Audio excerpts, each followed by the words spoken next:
ढाका है। आपका नाम लिखा है, देखिए फोटो। अरे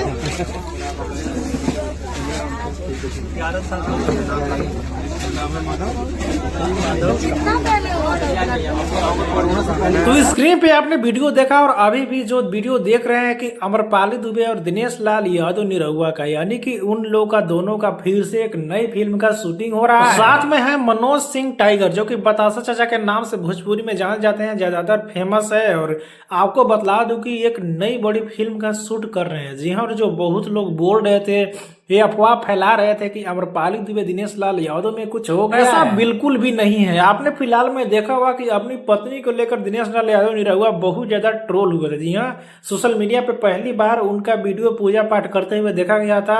उसी को लेकर एक इंटरव्यू में भी बोल दिया था कि हमें आज तक अपने बच्चों और बीबी से प्यार नहीं हुआ। ये वीडियो देखकर पूरी तरह से यकीन हो गया कि ऐसा बिल्कुल भी दूरियां नहीं बढ़ी है। जी हाँ, अमरपाली दुबे और दिनेश लाल यादव में बिल्कुल भी दूरियां नहीं है, बल्कि एक दूसरे में मिलजुल कर अच्छे मूवी पर अभी काम कर रहे हैं। एक बात बिल्कुल भी किसी को नहीं भूलना चाहिए कि दिनेश लाल यादव और अमरपाली दुबे भोजपुरी के एक बहुत ही बेहतरीन एक्टर हैं। जी हाँ, बहुत ही बेहतरीन एक्टिंग करते हैं। अभी हीरोइन एक्ट्रेस के मामले में देख लिया जाए तो अमरपाली दुबे के जैसा कोई भी एक्टिंग भोजपुरी में नहीं कर पाता है। वहीं अगर मेल में अगर देखा जाए तो रवि किशन को छोड़ दिया जाए तो नंबर 1 दिनेश लाल यादव निरहुआ ही है। जी हाँ, ये बिल्कुल भी सही बात। बाकी आप सभी को क्या कहना है नीचे कमेंट में बताना ना भूले। वीडियो को एक लाइक करें, लोगों तक ज्यादा शेयर करें, चैनल को सब्सक्राइब कर ले, फेसबुक देख रहे हैं तो फॉलो करके तुरंत जुड़ जाइए।